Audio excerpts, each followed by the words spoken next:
That is one thing which is very important when we think about insomnia, that someone who has plenty of opportunities to sleep and is still not able to sleep, that's when we start thinking that this may be insomnia. Hi guys, welcome to my channel, and I am Raman Sakhuja, consultant psychiatrist and an honorary professor with the University of South Wales. And this channel is largely there to help you give lots of information coming straight from a qualified professional, as opposed to looking at different social media posts and getting confused. So if you do start liking my content, please do hit the subscribe button, like it, share it, give me some comments, and I'm more than happy to help you out by answering those comments and making more videos for you. So let's get straight into today's topic, which is on sleep. Now, sleep and lots of sleep disorders are prevalent. Most common ones that we come across are the insomnia, and you may have taken medication from over the counter or gone and asked your GP to give you some medications, or maybe even in psychiatric clinics that you may be going to look at help with the sleep disorders or insomnia. So let's look at what insomnia actually is. If you know what that might mean, feel free to put a comment and we'll see what answers you come up with. But in the meantime, let me explain what insomnia means.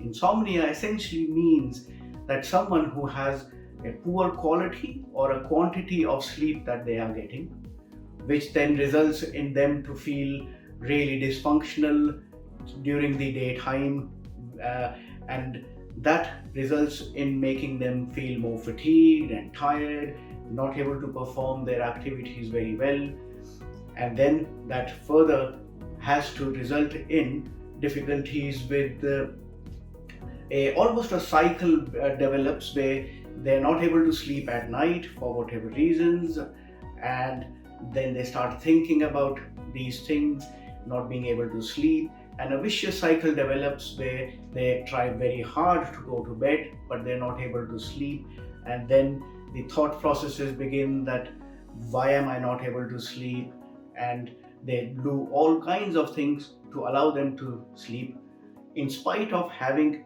plenty of opportunities to sleep. That is one thing which is very important when we think about insomnia, that someone who has plenty of opportunities to sleep and is still not able to sleep, that's when we start thinking that this may be insomnia. One of the very good models that you can think about or see, that I will explain to you in a second, on insomnia is, which I use it for therapy as well as treatments, is what we call as the 3P model of insomnia. Now, what does that 3P model look like? We normally talk about these 3 Ps as the predisposing factors, precipitating factors, and perpetuating factors. So very easily how it works is that if you look at this line, this is the line for the insomnia threshold. That is, if anyone has anything above that, they are going to have insomnia. But below all of that line are the premorbid or the predisposing factors.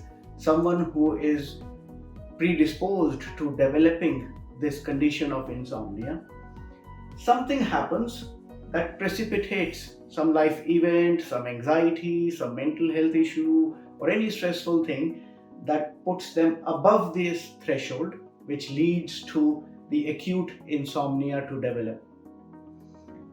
With time, the acute precipitating factors gradually come down, but they start developing certain things, certain habits, certain ways of coping with those that we call as perpetuating factors.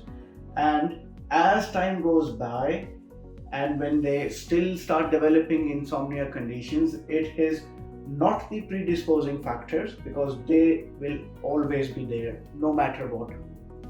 The acute stressful event also goes down, but it is the perpetuating factors that keep maintaining the condition of insomnia. And this is something very, very important to understand, which we will come back to in treatments and in other videos as we go forward. But that 3P model of insomnia is important to bear in mind. So now when we know that someone has insomnia, what do we do about that? Is medication the answer or something else? Is just lifestyle changes going to make a difference, or do you need some extra help with a professional to allow you to get better with that insomnia? In order to then understand how to treat insomnia and what help can be provided, there is another model that is important to understand, and that is the processes that are designed in our body to help people sleep. And when we talk of those models, we are dealing with predominantly two models. And one way of looking at these models is over here. One of them is called the process S, which is the sleep drive, the drive to sleep, which we call as homeostatic process as well. And the other one is the process C, which is the circadian process.